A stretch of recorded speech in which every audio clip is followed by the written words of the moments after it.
What's up, everybody? Welcome to another episode of Super Gamer Boys. I'm your host, Colonel and Dad, Garrett Morlang, and here in the virtual studio with me is the king of video games and still resident superstar, Adrian Holmes. What's up, Adrian? Oh, man, that still sounds good, huh? Every time. Yeah. You'd love to hear. Right. It's all right. It's all right. Hey, I appreciate my skill at Mario Party, okay? I do what I got to do, but I make it happen. Yeah. Well, how do you get? Oh, you got the superstar was from Mario Party, but the king of video games, that was from Mario Golf, right? When you beat me in Mario Golf, yeah, right, yeah. And then Superstar was the first time I won in Mario Party, and then the still was when I beat you again, beat you down. Yeah. I just don't learn my lesson, apparently. You sure don't. Every time you always go, I got him this time, and then you have the nerve to talk trash. That's the best part. I mean, you gotta talk trash. If you don't talk trash, I understand it. I do. It wouldn't be as satisfying for you. Really, I do it just for you. I know you do. And I just come and I smack you down. So I wanted to actually get the audio of Jim Ross saying he's beating him like a government mule. That's That's pretty much the way that he was getting spanked. I heard all about it, and I mean Garrett cried to me on the phone about it. You know. Yeah, you heard all about it because genuine tears. Because you're never around to actually be a part of it, unfortunately. Hey, so I was.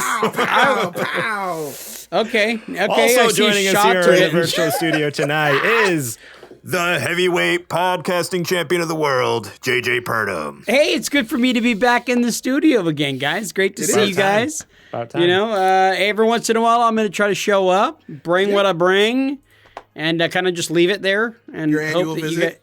Yeah, why not? Why not? Hophead in the chat says JJ's alive. And then we were surprised too. Yogurt Archangel says, sweet makeshift green screen, JJ. Hey, you don't even know. It looks really, really green in person. I swear it does. We were totally making fun of him before the show because we're like, dude, what's up with that weird sheet on your background? I don't know what it is, but apparently it's a green scron. You got it from didn't you buy it from like Five Below? I was on the phone with you when you bought it. From Hold on. You don't need to tell everything. You don't need to tell everything you know, Morlang, okay? Yes. As a matter of fact, I bought this cheap green screen for $5 from Five Below, okay? And so I have a really good one, like very expensive, nice one that's coming. It's like $100. Six below? That's from 10 and below, and it's much nicer. Much nicer. No, so this one, it's crap. It was just me trying to get something. I know you guys have all heard. I have a wrestling podcast. It's called the Suplex City Wrestling Podcast. Each and every week on Mondays it drops. It is a phenomenal wrestling show, and I'm the lead. I'm the host, and unlike Garrett, I show up on time when it's time to record. Whereas Garrett typically shows up, what, Adrian, was it 10 minutes late today? Somewhere around there. From what I understand, he was running, screaming. From a daddy long legs. Yeah. One daddy long legs scares this dude to where he's 10 minutes late to the show. He showed up, for the people who are watching, had pit stains under his arms. It's dry now. That's how long we've been waiting for him to calm down. They feel a little wet. I'm not going to lie. They still feel a little damp. He was here in a cold sweat telling us all about the endeavor. It got close to me. It almost climbed up my leg. It's coming for me, dude. It's coming for me. Freaking Black Widow in my office. I don't mess with that. Hophead Ed, shameless plug. 100%. Former pest control right there. Yeah, former pest control. That's why I'm no longer pest control. JJ, I love how you just shamelessly plugged your podcast. Is right there, snuck it in there. Produced by the Super Gamer Boys. It is technically produced by Super Gamer Boys. It is, the for now, podcast, right? The one podcast he can show up for. He'll make sure to be on time for that one. Well, we don't record the show at midnight. That's a thing. So you'd rather us record at like 5:30 in the morning when you're up having your Metamucil and Raisin Bran? Metamucil. That's pretty good. I'm not even gonna lie. That was good, Garrett. That was good. You have on fire tonight, Raisin Bran? Man, you must be backed up, dude. I faced death tonight, and I'm on fire. All right, that gets my creative juices flowing, and it makes me say funny things. So I have a new view on life. Maybe we need to threaten you every weekend. This life-threatening Black Widow's in my office. Adrian's here with a jar, just dumping spiders. All right, well. Today, we're going to be talking about how Suicide Squad might be in trouble before it even releases, huge layoffs across the games industry, and Metal Gear voice actor teases something new. But first, let's give a quick shout out to our Patreon producers, Bumple Smash, Eddie Martin, and Kajoma01, and our Super Gamer sponsors, Julie Bates and Mama Mare. If you want to be awesome just like those folks, head over to patreon.com/supergamerboys where you can support us starting at just $1 a month. Get episodes early and ad-free, such as this show, as well as Adrian's little show over there. He does Super Gamer Book Club. Did I already say that? I feel like I said that twice. I think you I may said have, that but it can use all the help you can get. Yeah, go listen to it. It's a great show. You can get it through Patreon. Right now, the new episode that's up is the Kingdom Hearts with KK Ryder and Angel. That was a blast to record up on the free feed. Say you're interested. You're like, all right, Adrian. All right, Super Gamer Boys. Should I really support you over at Patreon? Well, if you like this show and you're unsure about Super Gamer Book Club, go check out the free feed. We got a bunch of episodes up over there you can listen to. And right now, the free feed, the newest episode is Luigi's Mansion with Connor McCabe. That one came out back in October. That was our kind of Spooky Gamer Boys episode that came out. Fantastic episode.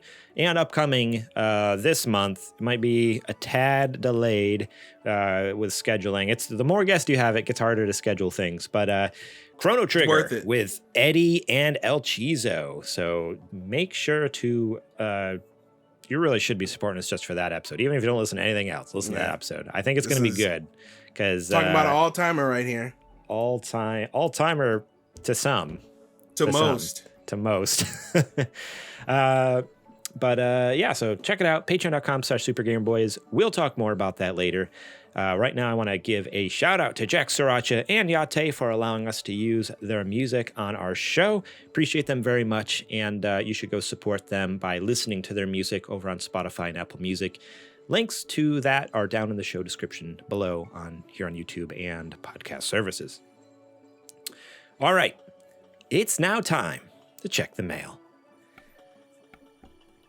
Hey, what's up, man? It's Marvin the mailman. How's it going, dude? Hey, I got like a couple pieces of mail for you guys. Marvin, where's the original? Wasn't the Russian guy our mail guy last time? Did he? No. You know what, man? He got bit by a damn dog, man. I don't play with no dogs. Oh, so what I do is, anytime he gets bit by a dog, man, I carry mace, man. I don't mess around with no damn dogs. Yeah. So whenever y'all need mail, you just ask for Marvin, man. Hey, Marvin. Where you from? I rarely hear people that look like you talk like that. I'm just curious. From Patterson, man. You ain't never heard of no Patterson? Oh no, I have.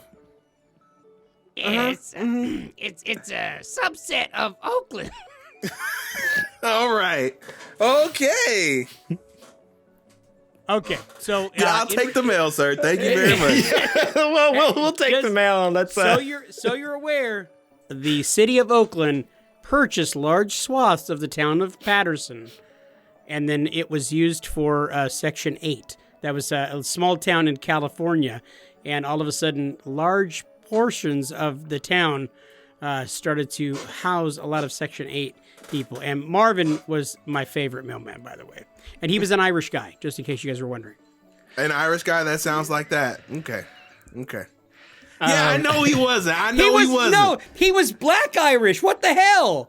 Okay, now look, you were maybe gonna get away with it in the one before, but now come on now. Well, thanks, Marvin, for that. Yes, Marvin, the black Irish mailman. This first question comes to us from Sir Prince-a-lot, and they ask, what's the hardest part about doing podcasting? I'll answer for JJ. For him, it's just showing up on time, you know? They're showing up at all. I don't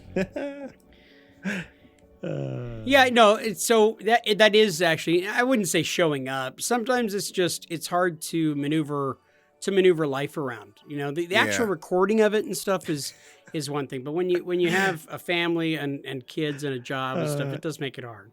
Hey, God, real quick, I noticed in the chat, Hophead Ed says, "Is this Tall Tales with JJ or what? I thought we got rid of this segment." No, we got rid of that segment and was asked to stop doing it. Yeah. All right. Carry on. You were talking about scheduling. Yeah, no, so it's just hard with scheduling, just to be able to, sometimes it's running in from work, cooking a meal, trying to spend a little bit of time with your kids, and then going, oh my gosh, I have to wash a load of clothes for tomorrow. Oh, but I have the podcast in 15 minutes. You know, so it's sometimes just juggling to be able to make the podcast and try to make it a priority. So I hate to miss it as much as I do, but it is hard sometimes because I'm 2 hours later than the guys in doing this recording. So it does make it really difficult when we get done, sometimes at 11:30 for me. It's hard for me to then have to get up at 5:30 in the morning to get to work.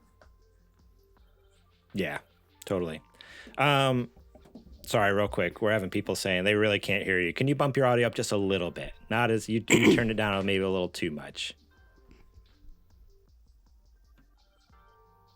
I don't know how you turned it down. How about right there? We should be in a good level right there. Maybe they can't hear him past the sad violin. Dude, it is a sad violin. That's exactly what it is. It's like, please feel sorry for me that I have to work instead of being independently wealthy and living in a shed like Garrett. And afraid of daddy long legs. What? It's all right. Now they're making fun of the old man squint, JJ. Every time you look at your computer. I can't, dude. That's because if I wear my glasses, because I can't see like 5 feet in front of my face. If I wear my glasses, the ring light shines off of them. So I know this is interesting pod. Let's tear apart the old guy. Yeah. Oh man, I do squint so bad too.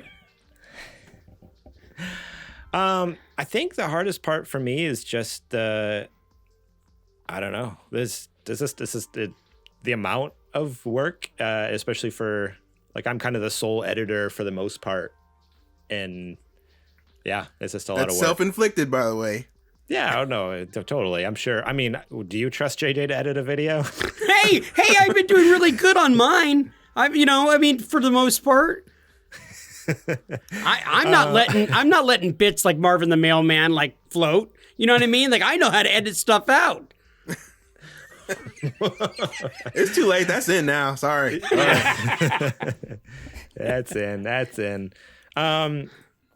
Yeah, I think that's really it. And I mean, for most of the year, it's fine actually, but it's like when we do those special events, then it just like hits real hard. Like when we do like Summer Game Fest and hopefully E3 this year, since that's coming back finally. The end, Spooky Gamer Boys, stuff like that. It's just like. It just consumes my life. I have to tell my wife, sorry, you're not going to see me for, well, at least with Spooky Gamer Boys, it was about 2 months. I just locked myself in my office every night doing editing, getting ready for that with all the D&D stuff we did. And yeah, not to say it's not fun.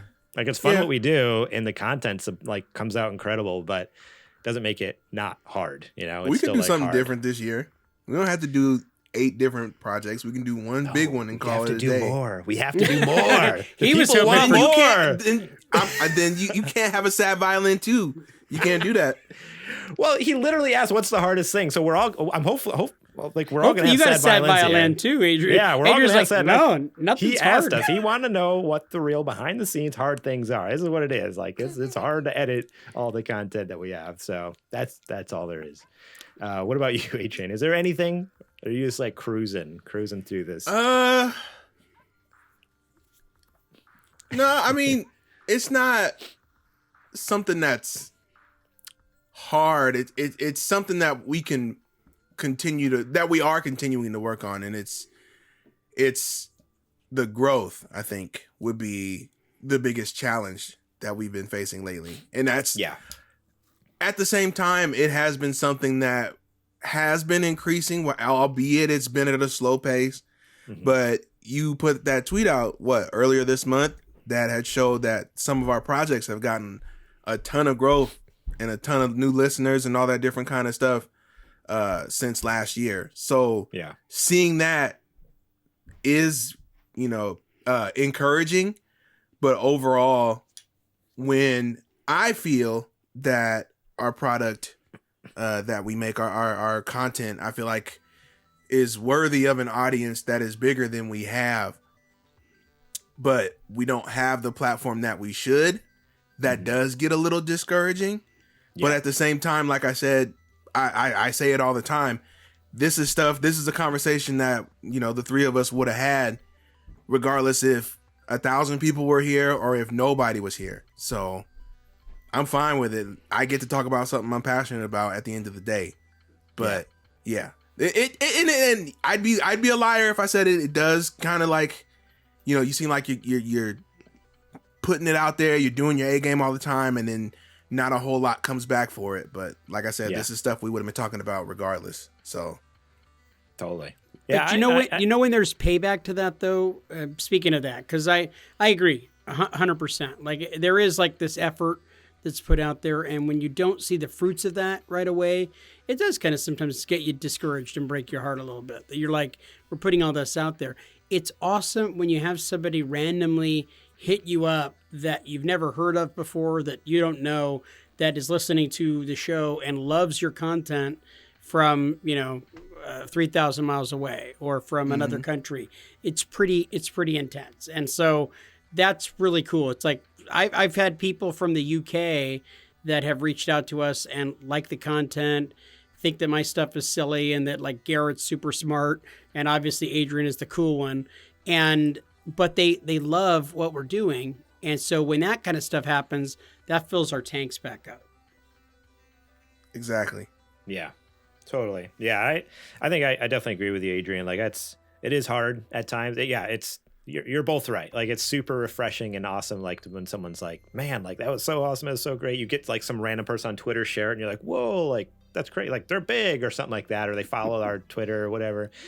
But yeah, it's definitely, I definitely feel like we should be bigger than we are. So here's a 2023 to really blow us up. So if you listen to our stuff, please share, because yeah, I would love our stuff to get some more views, some more downloads, some more listens. All it takes is just that being in the right place at the right time for the right person to see it, and that's it. Taking off. I do want to, I was checking out the chat here, and Hophead Ed comes in with content quality was fantastic in 2022. Looking forward to what you guys will do in 2023. So appreciate you, Eddie. We appreciate you a lot. Yeah, thanks, Ed.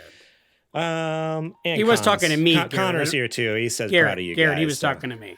Oh, he's talking to you. Okay. Oh. All right. In that case. Yeah. How could we be so dumb?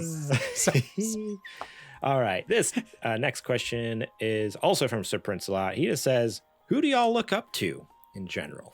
So I guess it just in general, just in day-to-day life. Everybody. I'm 5'3". So true. like seriously, everybody that I meet, I look up to. No, somebody that I look up to tremendously. I don't know if you guys know who this is.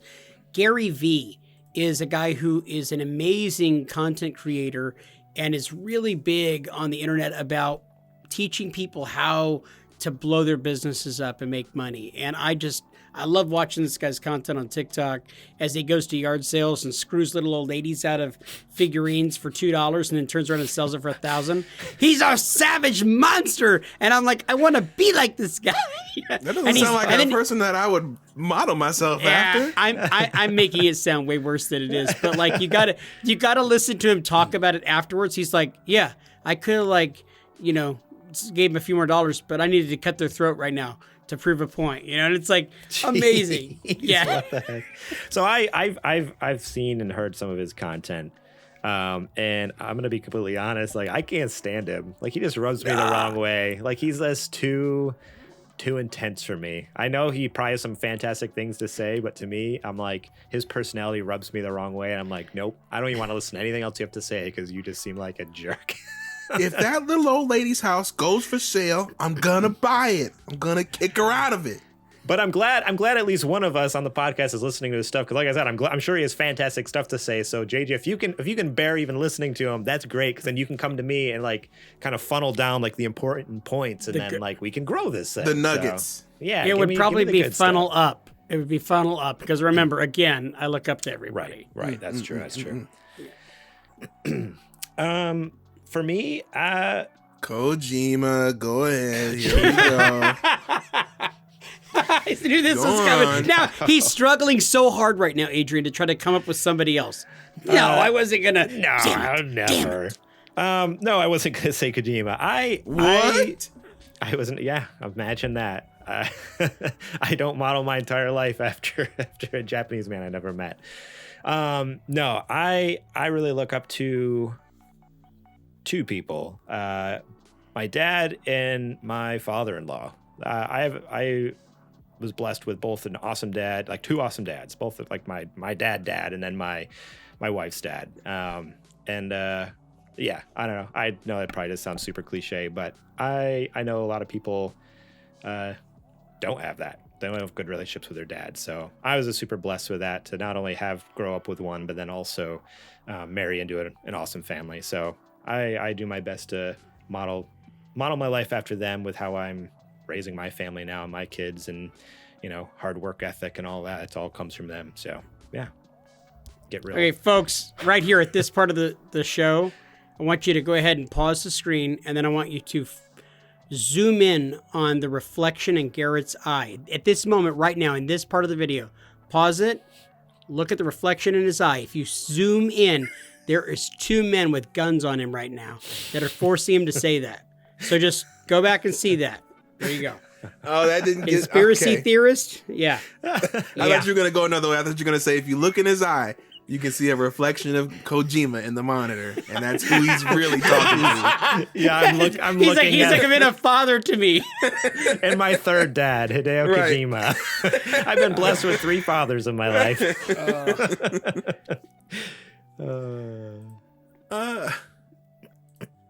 I mean...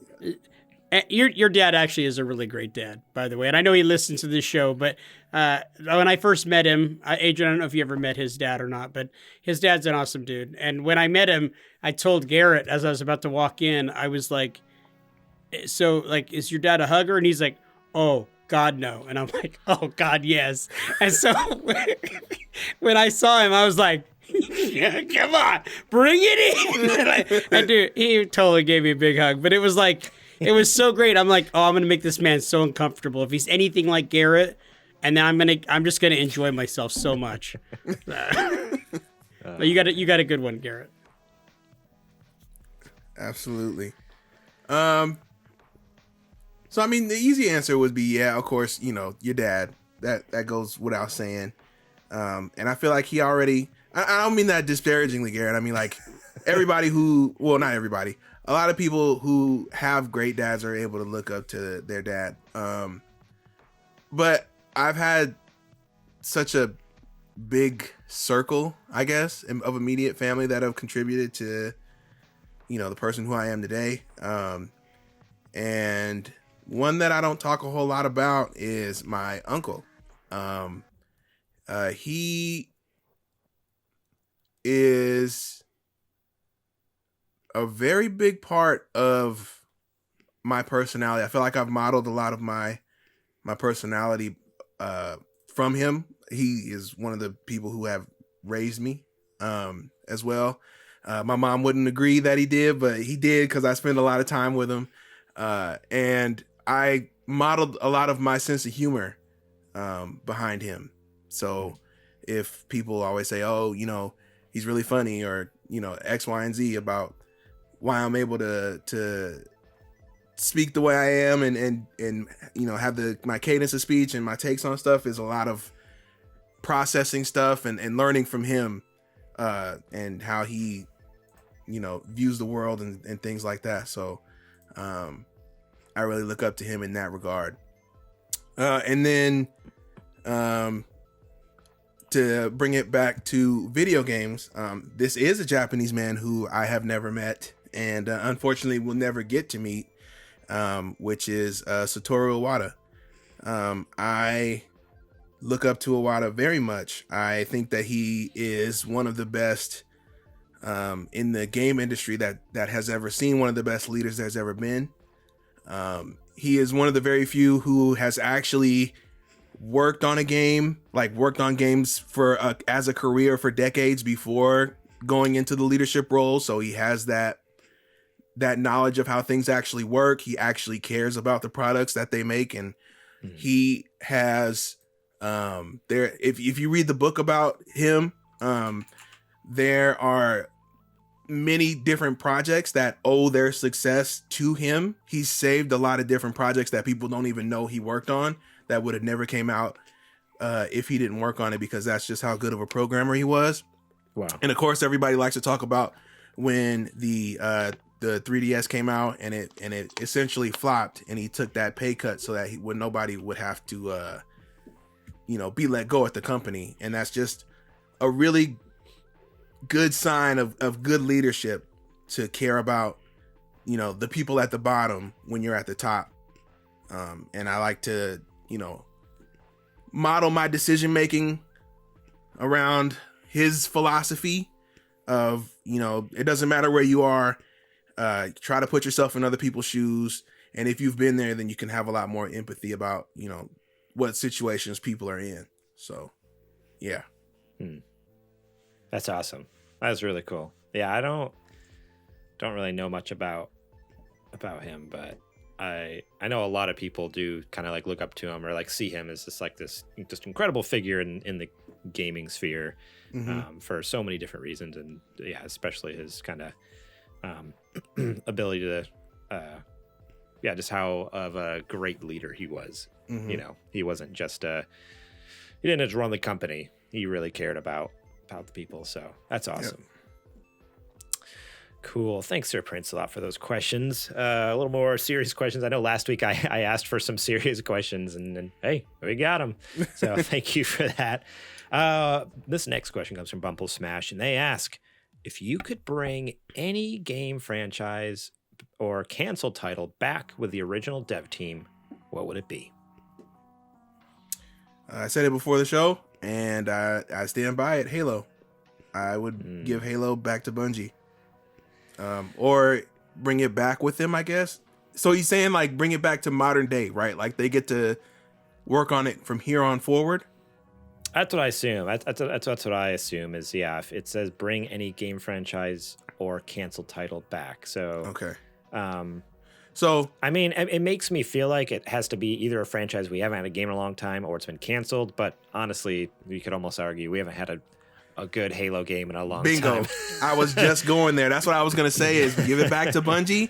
Yeah. We pretend 4, 5, and Infinite never happened, and we have them make Halo 4. Done. Yeah.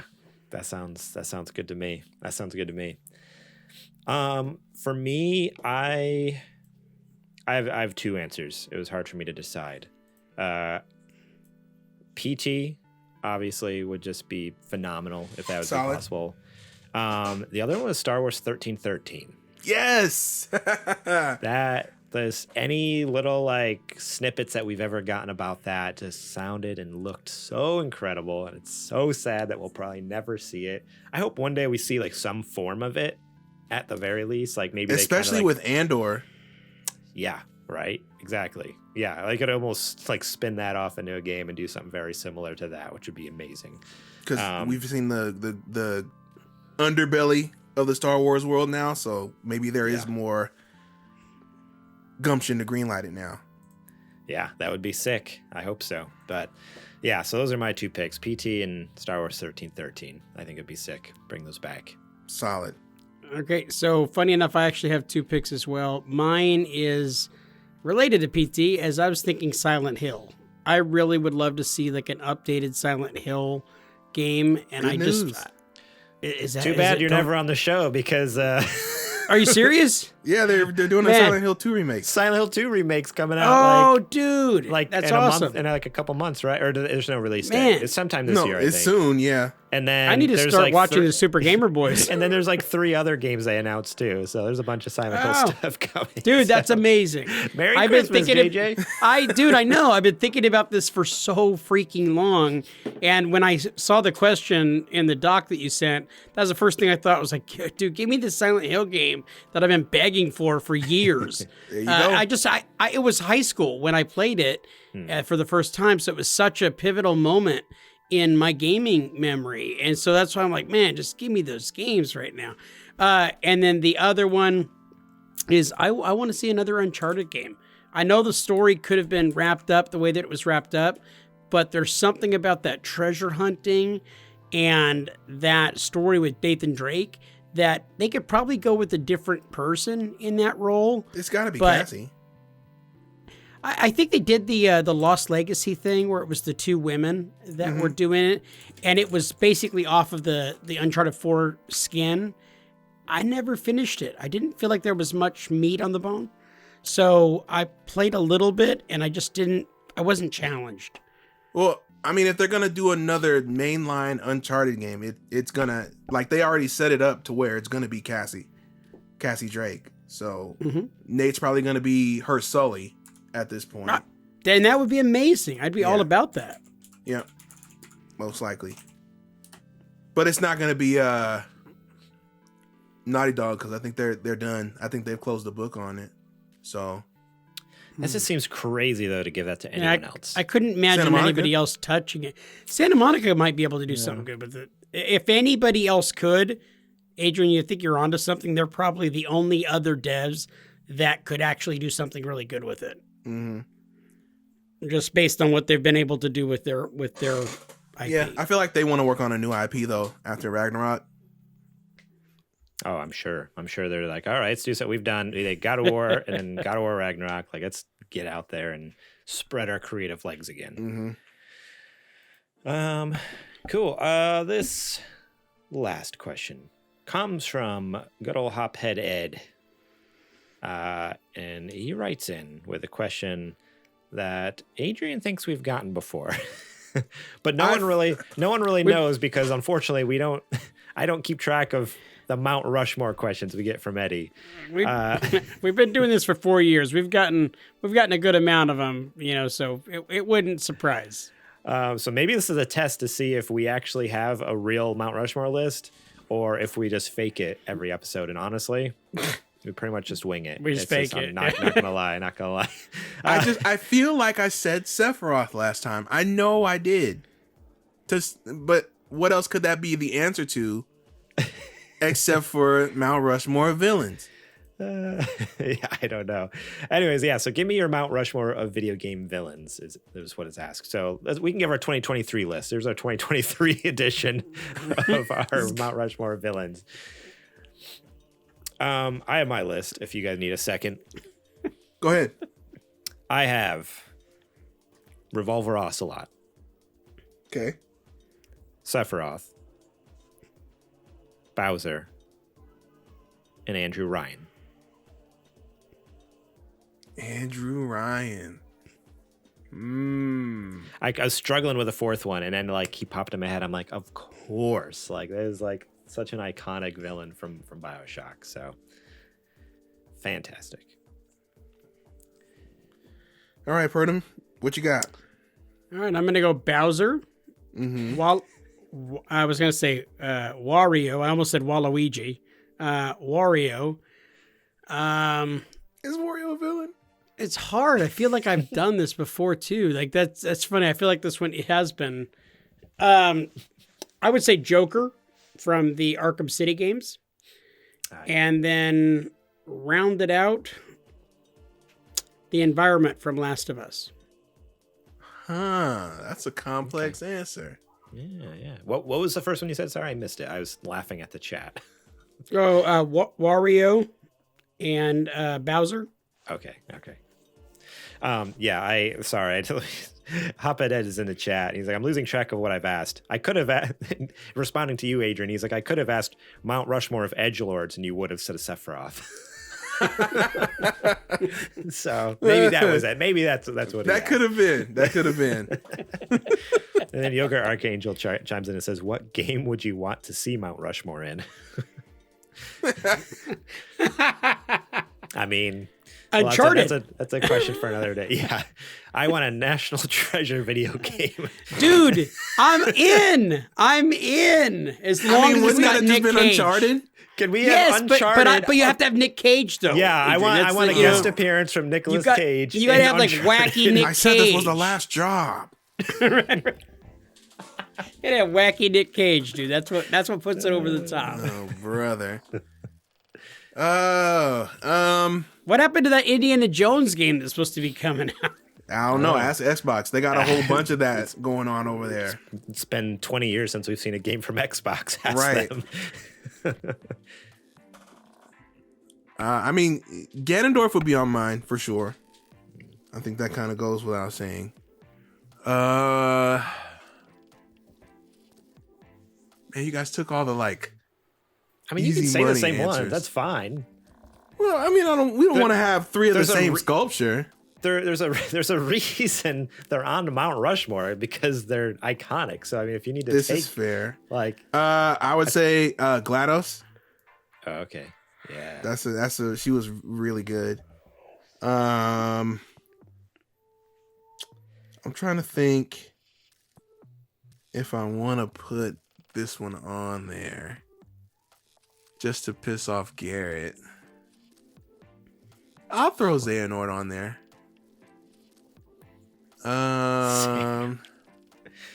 Is that your allergy medicine? Yeah, that's exactly who it is. The allergy medicine that kept killing you, made you submit. Oh man, yeah. I don't know. He might be up there for me. He's up there. And I'll say Ridley. Ooh, Ridley. Mm-hmm. See, this is a solid list. Look at us making it up on the fly. Yeah.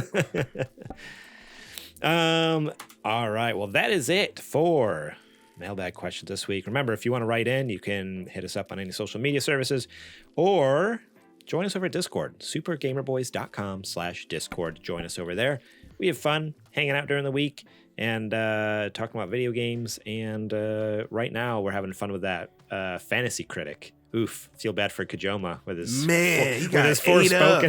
Forspoken pick. Whoops. He had a little too much faith in Square over there and bit him in the butt. It's a gamble. It's a gamble with Square these days. Squaresoft, I wouldn't have blamed Kojima, but Square Enix, it's a gamble. Breaking news: Hophead Ed hates Ridley. Whoa! I don't know if like hate him because he's so hard to kill, or like you gotta elaborate on that one. That's one of the hallmark all-timers right there. We might need some elaboration either here in the chat or at least on the Discord. This might need to be a Discord discussion. Disrespecting the space pirate captain like that? Wow. All right, it is now time for the nerdy nudes. It's now time for the nerdy nudes. It's a shame we only get that once a year. Every time that I'm on here, I'll do that for you guys. It's like freaking Haley's comment. I probably should just record Haley's comment. Bastards. I should probably record a clip of me doing it, so that way you have it evergreen and ever ready at all times. You know, that's a good idea, actually. In case you pass away, I know you're getting old, so. Well, I'm almost Social Security age, so. And you'll be raking in it. Well, I guess you won't, huh? No, I won't. They turn that off. They turn that off, and I'm in Nebraska, so it's probably going to be less. I'm just saying. Good thing you have a huge retirement saved up, right? Yeah. Do any of us? No, not at all. No. But if I would have been listening to Gary Vee when I was your guys' age, I would. No, you wouldn't. Not these probably days. Not. No. They've already taken all of it because of that debt ceiling. I've listened to Dave Ramsey. I still don't have retirement either. That was 5 years ago. So, according to him, I should be a millionaire by now. Beans and rice. That's it. Beans and rice. That's the funny thing. That's all we do eat. And somehow, look where I'm at. I'm living in a shed. No, it's almost like that stuff doesn't work for everybody. Weird. All right. Well, this first news story comes to us from VGC, written by Andy Robinson.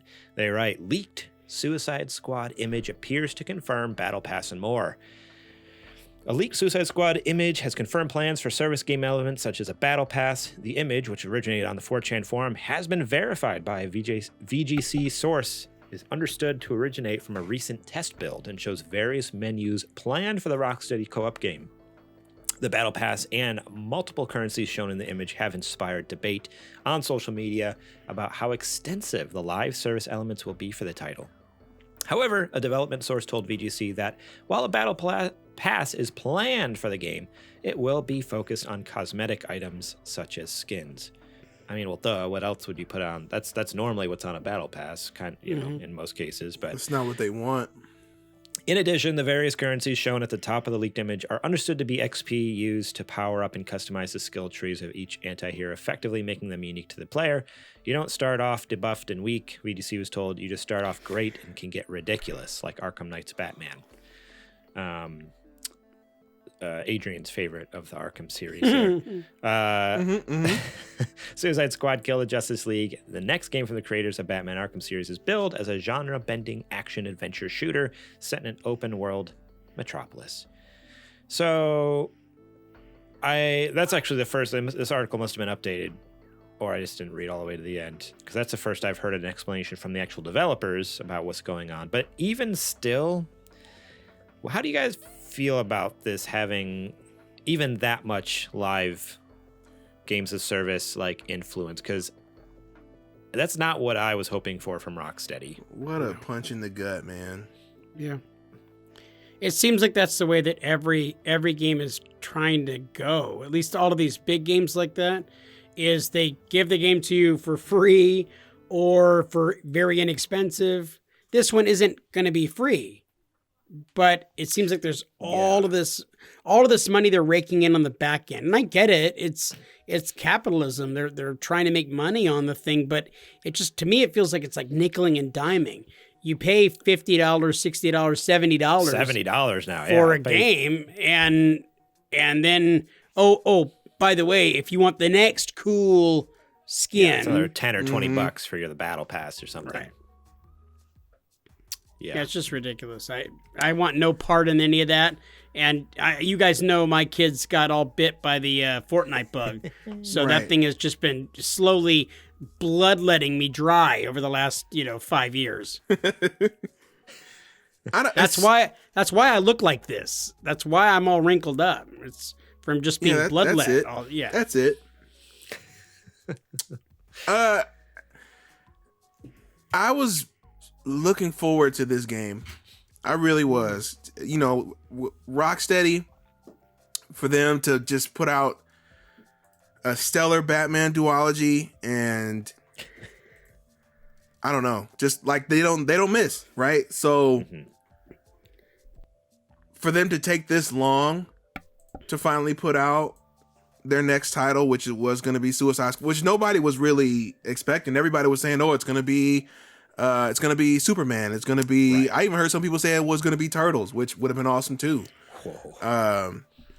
But for them to put all this work into this, only to find out it's just another live service game. Like, during development, they had to have seen how bad Avengers was flopping, and they just decided, no, ours is going to be different. We're going to do it different. That's what Avengers said about themselves when every other live service game was failing. It doesn't work. There's like maybe a 2-3% chance that your game is going to take off if you do a live service. It's not worth the risk. Just make the game and make packs, make DLC packs.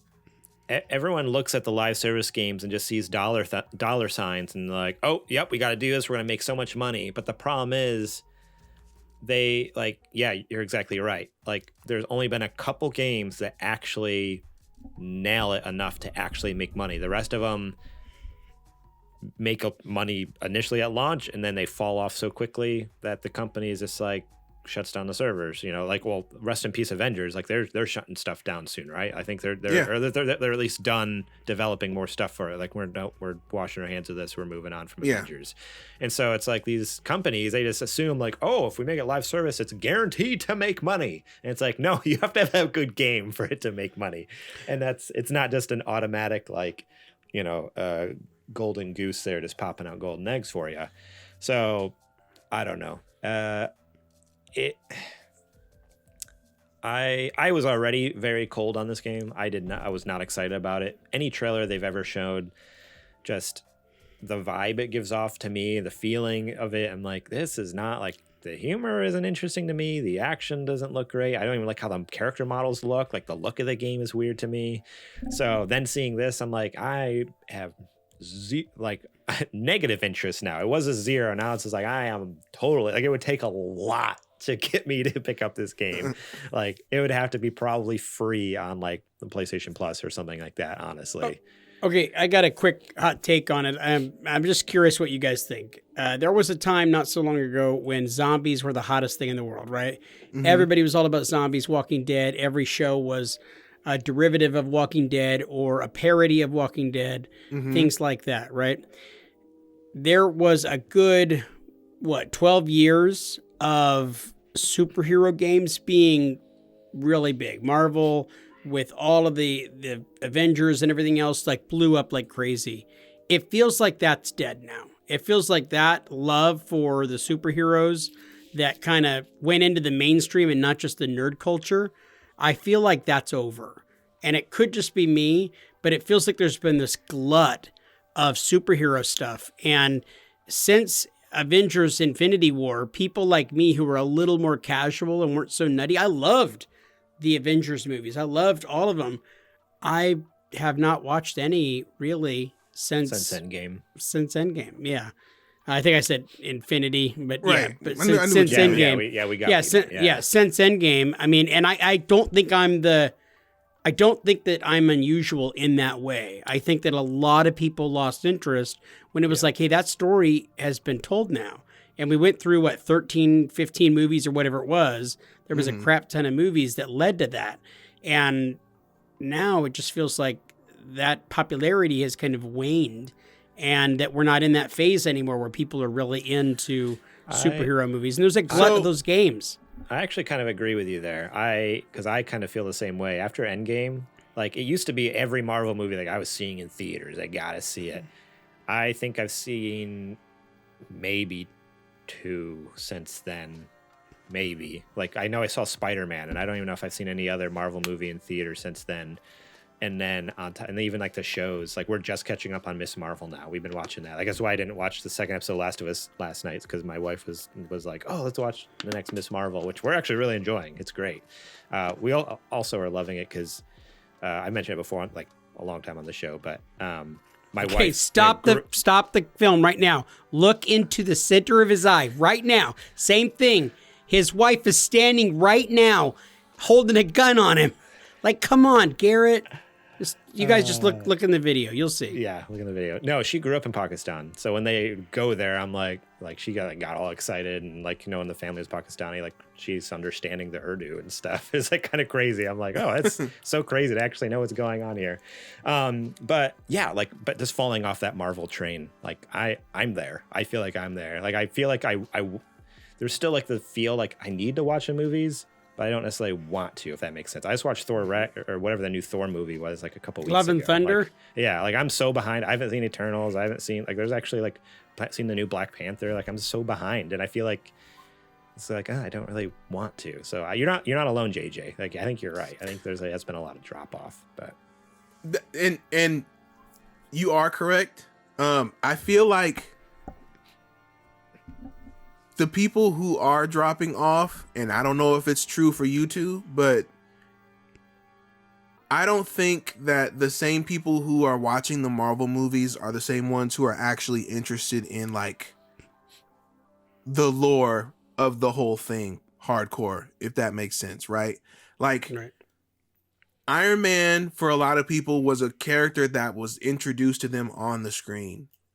And the same goes with most of the other characters, I'd say, probably outside of Spider-Man, right? So for a lot of people, those are movie characters to them. They're not comic book characters. So when that story wraps up with the characters they were introduced to, that's pretty much where they're like, all right, story's been told.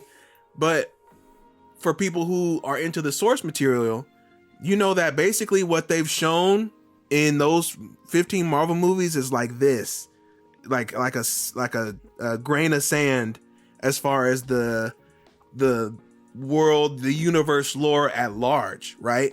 So for people who are like me, who have been reading comics for, at this point, decades, I just saw that as the end of, okay, this run, this is over. Now we're starting a new run, because that's what comics do, is they only go for so many issues, and then they end that story arc, and then they start a new story arc, and they start it for another set of issues. And I think, for me, viewing it that way, I'm still excited for all the stuff that's coming out now, because it just feels like another run for me from different people than the original one.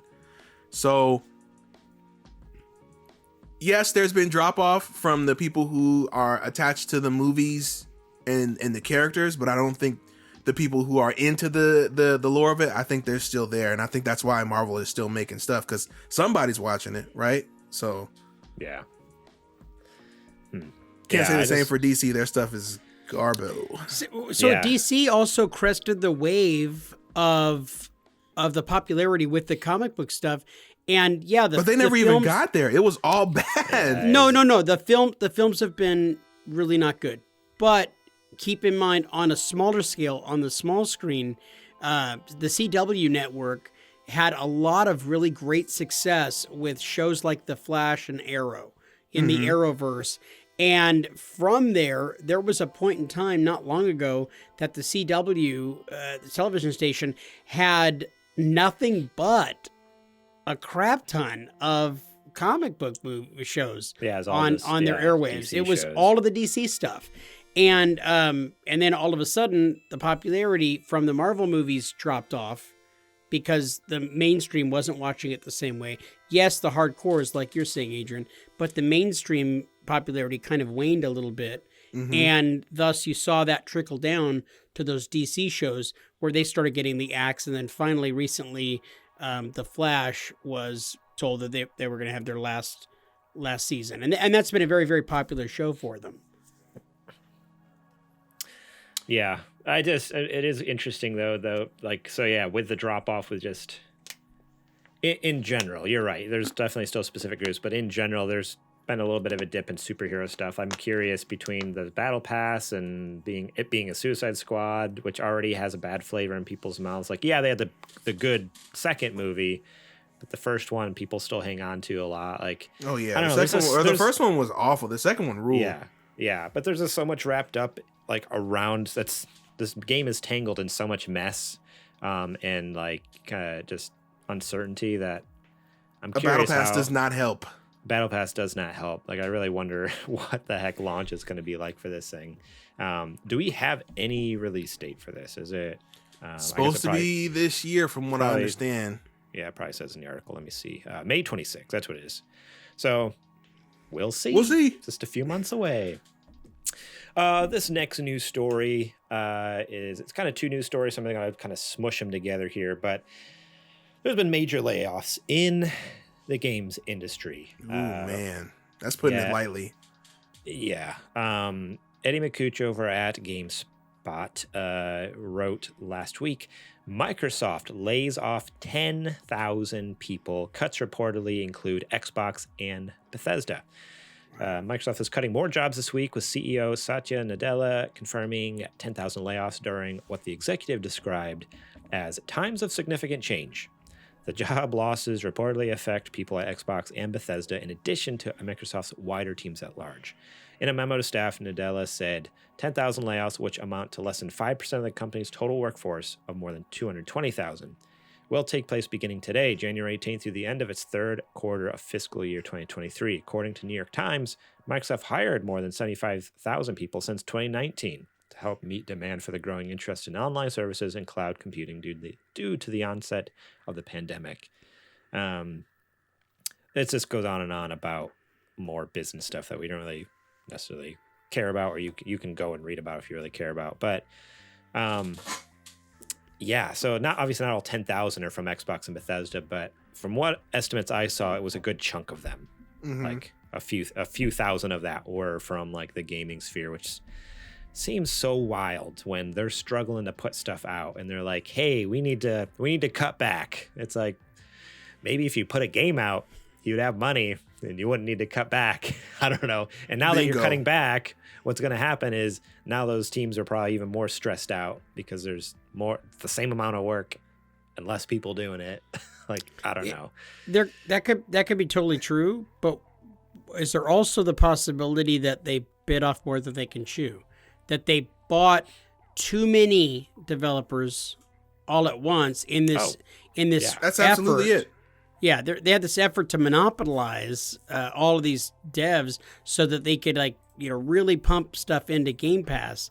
But it's like, okay, now you don't have any foresight to be able to watch over all of them. There's just too many. So maybe they're just shrinking the team up so they can keep their eyes on some of the big ones. Yeah. I mean, but either way, like, it just seems so bizarre that even with the big team, like, you'd think they'd be able to get things done quicker. Maybe not necessarily more efficiently, because you're right, there's more people to manage, but it's just bizarre that they haven't put out a game in so long, or quality game in so long, and then they're like, oh, you know what, let's get rid of people. But either way, whether the intention, like, to help the company is good there, it still sucks for those people who got let go. So absolutely. Yeah, sorry to those folks, and I really hope they land on their feet. I know a lot of game studios where, like Naughty Dog, I saw them right away, like, hey, anyone who just got fired, like, hit us up, like, we're hiring for games right now. I was like, imagine flipping from Sony or Xbox over to Sony. Be pretty crazy. But I'm going where the money is. Okay. Yeah. Right. I got this second news story comes from James Batchelor over at gamesindustry.biz. And he writes, GameSpot and Giant Bomb latest affected in wave of media layoffs. So over the last few months, there's been huge layoffs, and like IGN let a bunch of people go. There's a bunch of other ones. Kotaku, I think, laid off some, or no, not Kotaku. I don't know. There's been quite a few over the last few months. Anyways, Giant Bomb and GameSpot got hit big time. And there was apparently some big dogs over there at GameSpot and Giant Bomb, which is horrible. And it's brought up this huge conversation in the games, like the news industry over there. Like, man, how just about how viable it really is to have that. Like, it's one of those things where it's so necessary, like, for games to have like a news cycle and to be like, to get the word out and have reviews and all this stuff. But especially with online, you can't just have Game Informer magazine. You can't have EGM anymore because people get all their news online now. Right. But it's just so crazy to me that despite that, like, they still just treat the industry and the employees who are in it like garbage. Like, they just get this. Is it surprising? Dragged through the mud.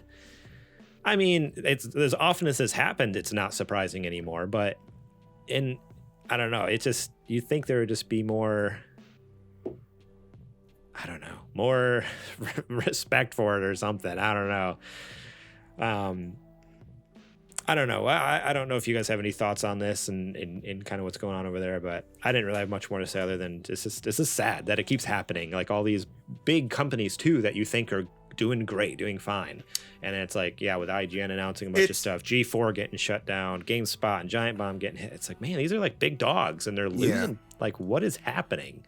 I mean, and it's not just, that's the thing, it's not just games, right? It seems like a lot of tech, a lot of electronic focused companies are losing a lot of employees. And I think it's just because it's a tidal wave, right? One of them saw they could do it, so the rest of them are like, yeah, we can cut costs. So Facebook let go of people. Google let go of people. Yeah, Google. And it's just, I don't know where these companies are losing money, because it seems like technology or tech companies are making more than they ever have. So it's odd that a lot of them are pulling such extreme measures. But bringing it back to gaming related, and I don't know if, I mean, we'll find out on Wednesday, of course, to see if anything has changed. But it honestly is making me a little nervous for Xbox. That they had to, I know all 10,000 weren't from Xbox, of course, but the fact that they had to see such an amount of layoffs, it makes me concerned. What is going on over there that we have to consider and implement such drastic measures as layoffs of that caliber? I think JJ is absolutely correct, and they have too much. They have too much on their plate. Yeah, too much dip on the chip. Well, I like that analogy of the too much dip on the chip. Although I like that, I would actually eat the chip with too much dip on it.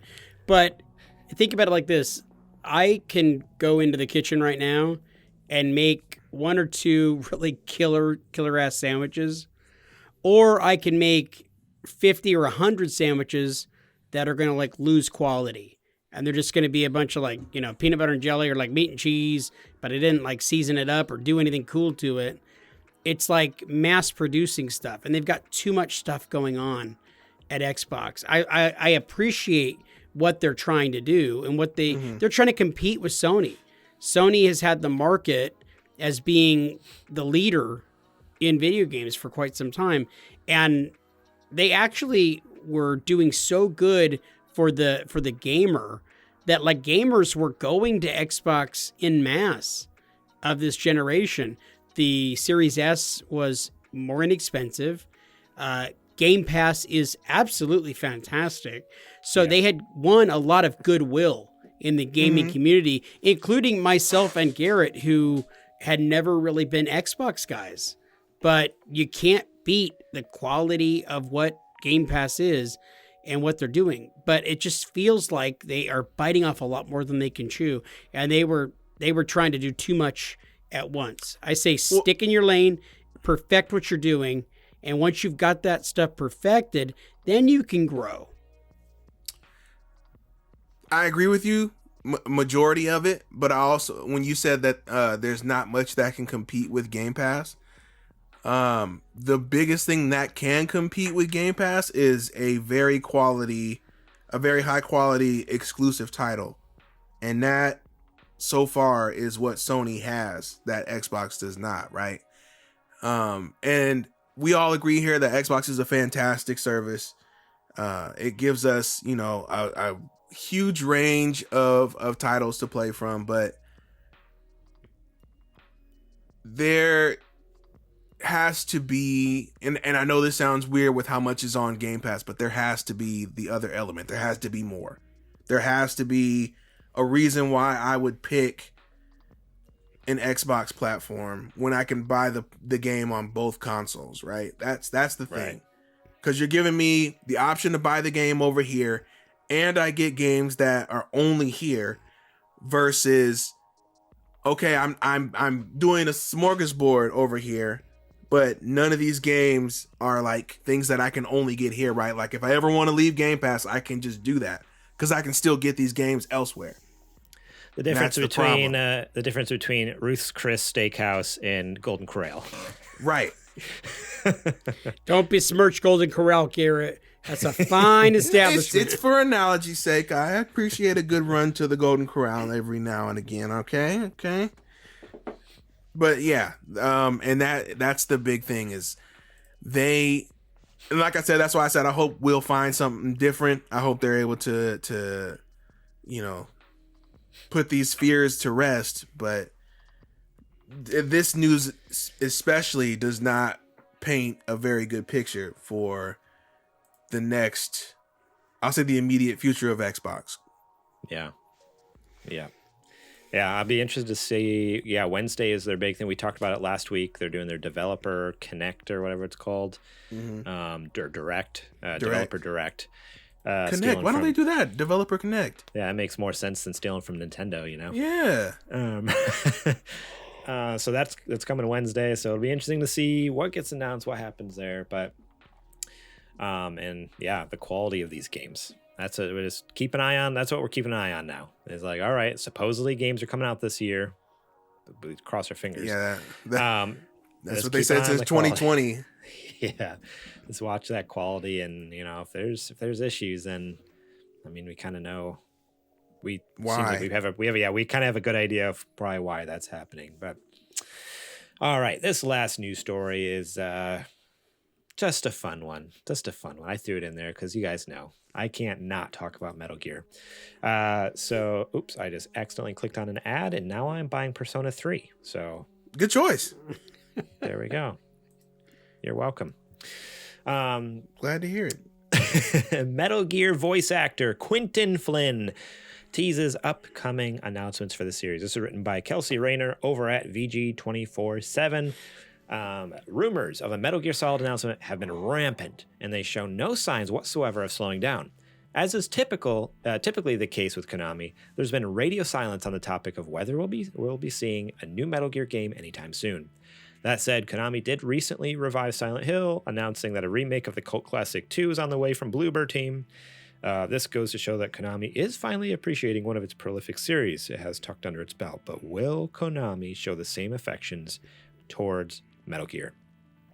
Well, there's been plenty of speculation that the company might do just that. Additionally, as of today, the voice actor behind Metal Gear's Raiden took to Twitter to fuel rumors further. Quentin Flynn, the voice of Raiden in multiple Metal Gear Solid titles, was promoting his cameo on Twitter when one user responded reminding him that Metal Gear Rising's 10th anniversary is next month. The second user then speculates a sequel to the game being shown off at a possible Metal Gear showcase, to which Flynn responds, "Stay tuned for things to be announced." So yeah, that's what the guy tweeted back, said perhaps a Metal Gear Rising 2 along with the rest of the upcoming Metal Gear showcase might just make it. And then, of course, Quentin kind of stoking the fire there. So we don't have much more to go on. I also don't know what the Metal Gear showcase they're talking about. I know it's been rumored for a long time that Konami's going to do a showcase similar to like what they did with Silent Hill, where they showed off a bunch of Silent Hill stuff. So I guess that's the dream and the hope, is that Konami will do the same thing they did with Silent Hill this year. We'll see. Is yet to be seen. I don't know why we would ever want a Metal Gear Rising 2, because the first game, Rising Revengeance, was not good, nor is it even canon. So why give us this? That's not what I heard. What? I heard it was canon. No, it's not canon. Kojima said, hold on. Kojima texted you? You got it in your DMs? I got it right here. Hold on. Prove it. Let me see here. Either, whether it's canon or not, it's the worst of the worst. Kojima didn't have a hand in it, from what I understand, right? He oversaw the production, though. He kind of oversaw it, but I mean, it was directed and produced and written by like completely different people. It's a bad game. So if that's what gets announced as a sequel to Rising Revengeance, it would be so sad. But I don't know. Who knows? Maybe the fact that Quentin Flynn is involved, or at least knows about it, it unfortunately could either be that, or we've been thinking they're going to do an HD remaster of the first one. Maybe if they're coming out with an HD remaster remake of the second one, maybe they're going right to Metal Gear Solid 2 and remaking that. That's just my theory. Bloober Team, though, of all people? No. Bloober is working on Silent Hill. It's not with. Oh. I'm it was sorry. just I heard referencing. No. Yeah, that was referencing Silent Hill 2 being remade by Bloober. We don't know who's going to do anything with Metal Gear, but it's got to be Blue Point, right? They've been quiet too long. That's what we thought. I mean, they put out that tweet before Christmas. We thought we were getting something Christmas Day. I did. I was ready to open up my Christmas present from Blue Point, but nothing. They didn't give me nothing. So, yeah, I don't know. We'll have to wait and see, but maybe Metal Gear Solid 2 remake? I don't know. I think they should start with number 1. But I was going to say, that's interesting. You know what? A lot of the rumors have been that it's going to be 2. It's going to be 3. It's going to be, why? What is so off-putting about 1 that they don't want to do 1 over? Yeah, I don't know. Because I think that would be fantastic. Like, I would love it. Yeah, start go 1 by 1. Yeah. That's what Capcom's doing with Resident Evil. Yeah, and it's killing it. Although, if you notice, Resident Evil skipped 1. It skipped 1. Silent Hill skipped 1. Like, Resident Evil didn't skip 1. 0 was 1 that was on GameCube. That was the remake. Well, then by that, technically, you could say Metal Gear 1's been remade too, because they have Twin Snakes on GameCube as well. I mean, fair. Which was a bad remake. It was bad. But, I don't know. I guess you can't. But if Kojima doesn't, I mean, if Konami doesn't count it as like, this is the first in our remake series, then I don't think it counts. But Resident Evil, that remake, they're counting that as number one remake because it's been ported. Yeah, that's true. That's true. Yeah, well, stay tuned for that. We'll definitely be talking about it here if anything does get announced. But now I think it is time for our Patreon ad.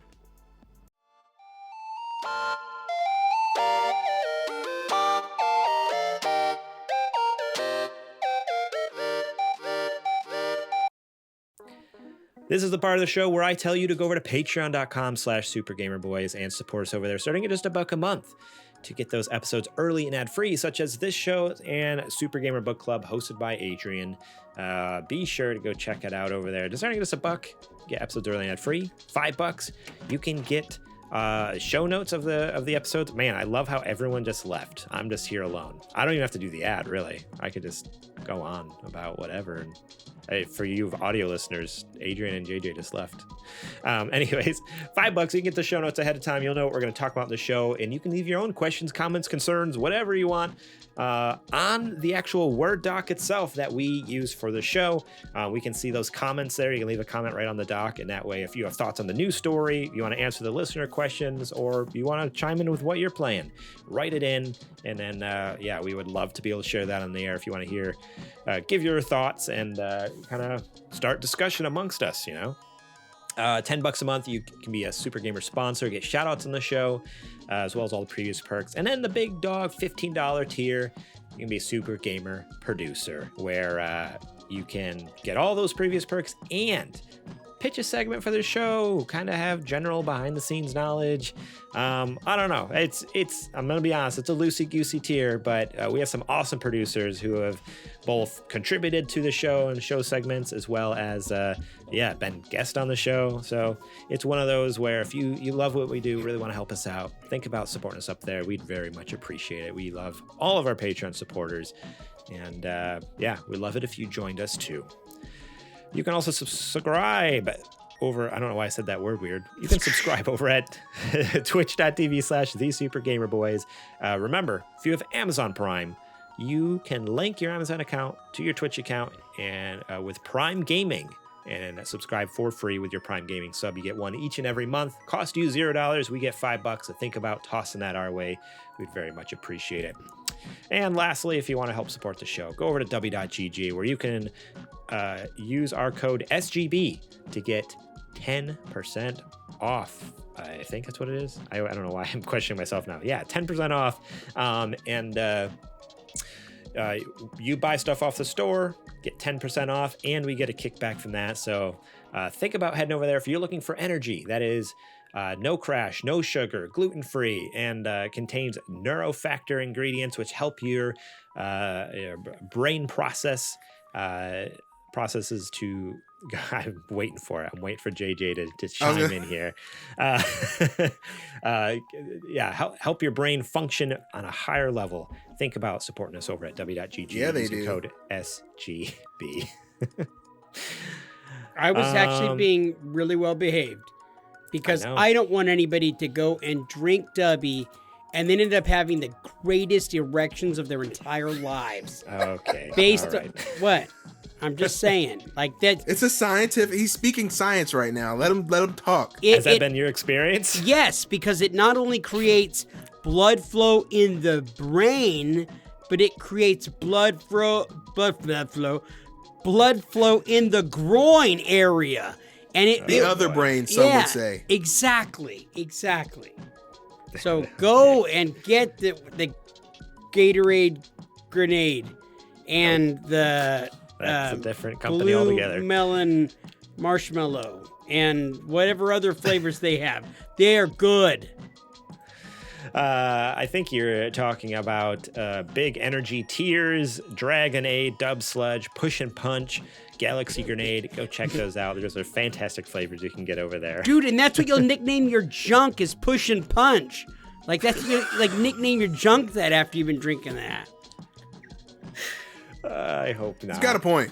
All right. Well, you want a little bit of this Push and Punch? Yeah. W.gg / Super Gamer Voice. No, not / Super Gamers. There's links. Find the link in the description. It's there. And then you can use our code SGB, please. All right. Let's move on.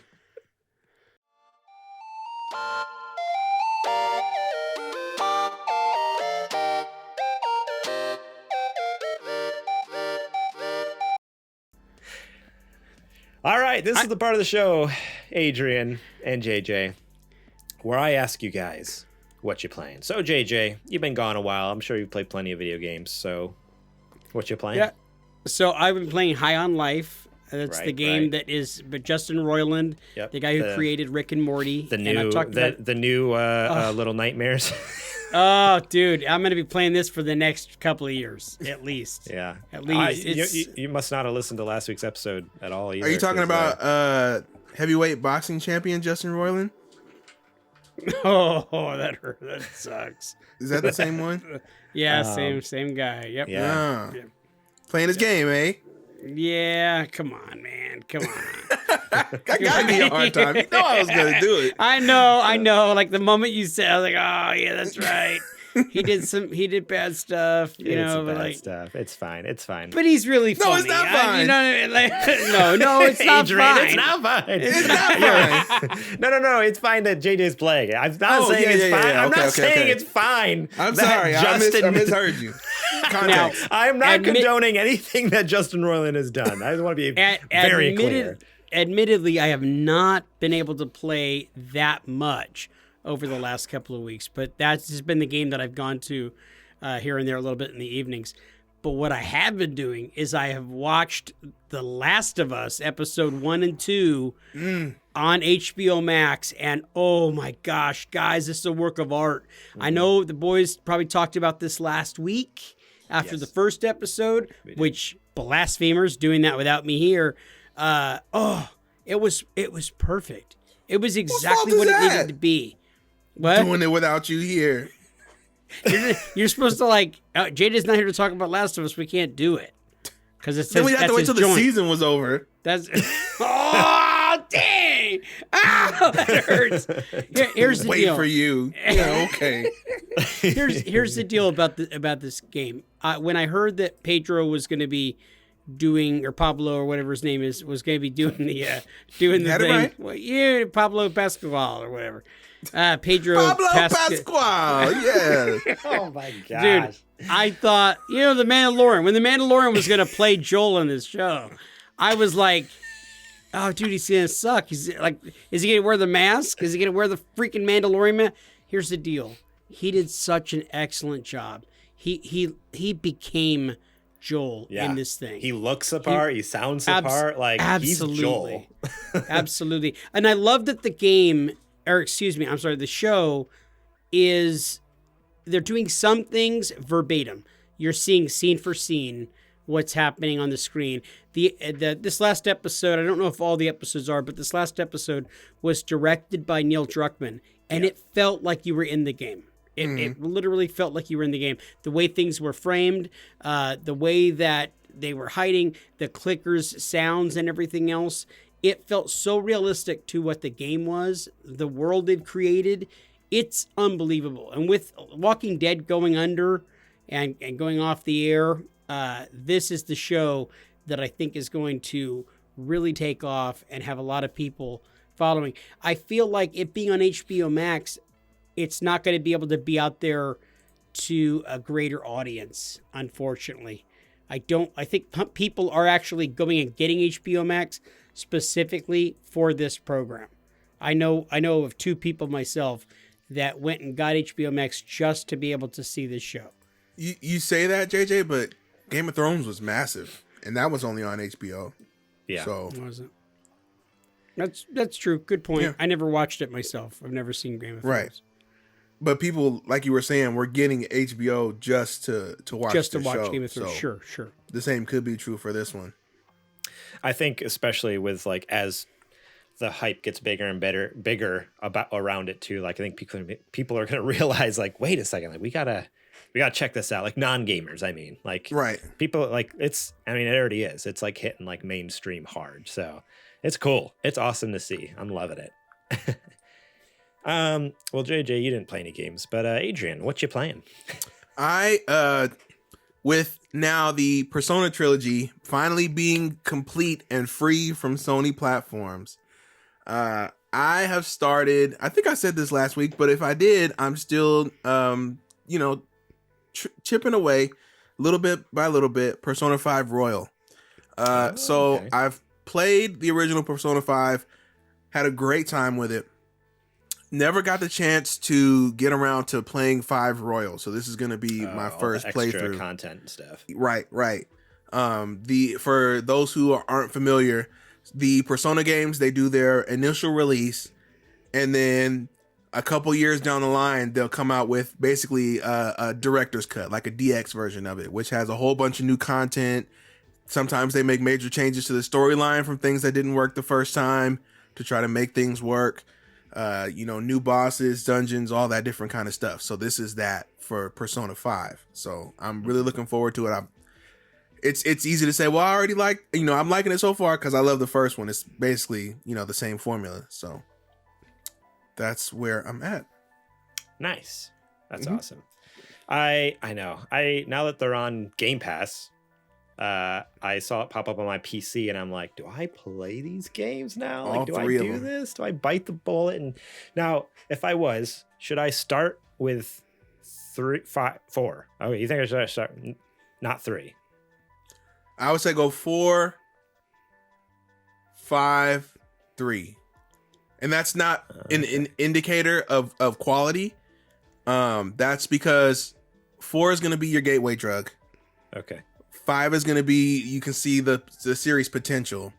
Right. And then 3, you'll be able to go back and appreciate more because you understand the formula and you understand how the game works. So you'll be able to put up with a more primitive version of it.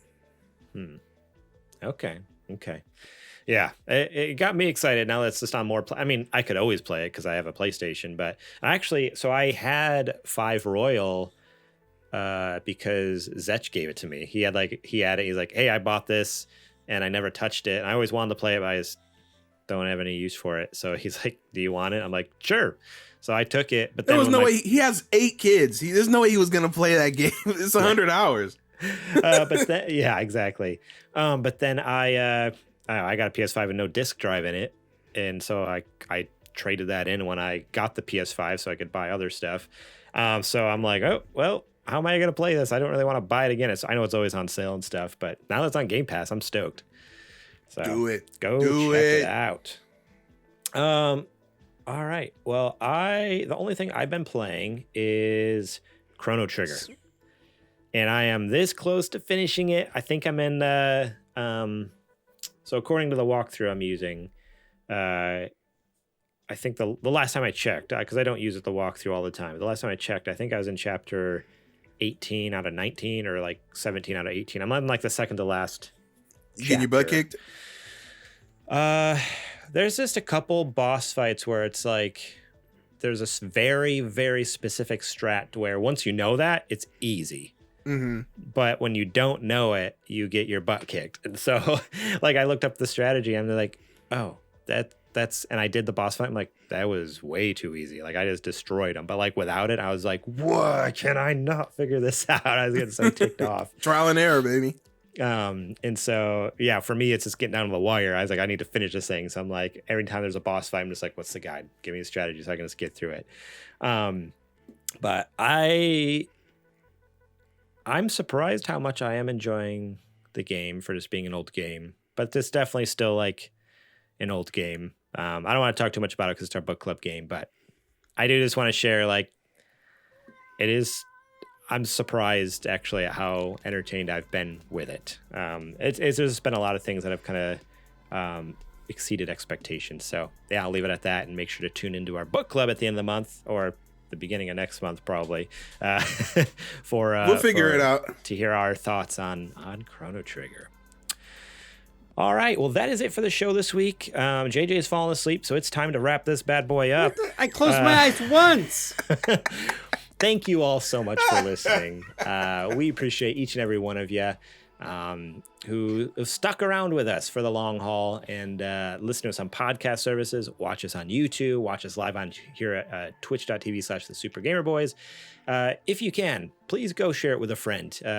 Like we mentioned at the beginning of the episode, we see the numbers, we see what's going on, and there's been some growth, but it's slow. And we know that's just always, unless we really catch lightning in a bottle here, it's going to be slow go, but that could be very much helped by all of you going out and just sharing it with a couple people. We'd appreciate it.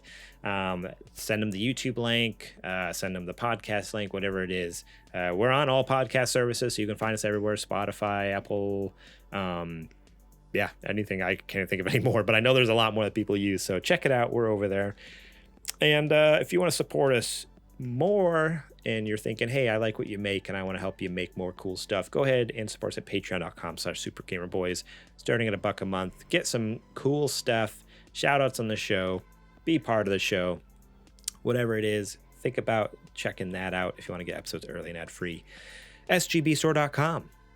Keep an eye out on it. Things are going to be changing soon. Adrian made some sick designs, and that's all you're going to hear about that. Yep, and that's that. You can also support us over at w.gg. Use our code SGB. Get 10% off. Help the show out. Rate and review us, please. We haven't gotten reviews in a long time on Spotify and Apple Music. They both have review systems. So go over there, Spotify and Apple Music. Leave some 5-star reviews. We'd appreciate it. And even write something. I know on Apple you can actually write a review. So leave some fun feedback. That would be fantastic. And on YouTube, make sure you're subscribed. Make sure you're liking the videos. All of that helps. Commenting on the videos is huge. Shout out to Jack Sriracha and Yate for allowing us to use their music on the show. You can find them over on Apple Music and Spotify. Links in the show description below. You can find us during the week at supergamerboys.com, Twitter and Instagram at supergamerboys. I am on Twitter and Instagram at gmorlang. And Adrian, where can they find you at? You can find me any and everywhere at Homeboy. And JJ, where can they find you at? And you guys can always find me on Twitter at JJ Purdom. And of course, you can find me at Suplex City Pod on Twitter. The Suplex City Wrestling Podcast, the podcast that is produced by the Super Gamer Boys each and every week. It drops every Monday on YouTube, youtube.com/at Suplex City Pod, and all of your podcast apps. Check it out. All right. That's all I got for the show. Go ahead, take it away. For Adrian Homeboy Holmes, for Garrett Morlang, and for my fallen asleep ass, JJ Purdom, we are the Super Gamer Boys. And we will catch you on the flippity flop. Night-night, JJ. Night-night. You want Bye, to come boys. Go to sleep. Bye. Go to sleep. Go to sleep, little JJ. So...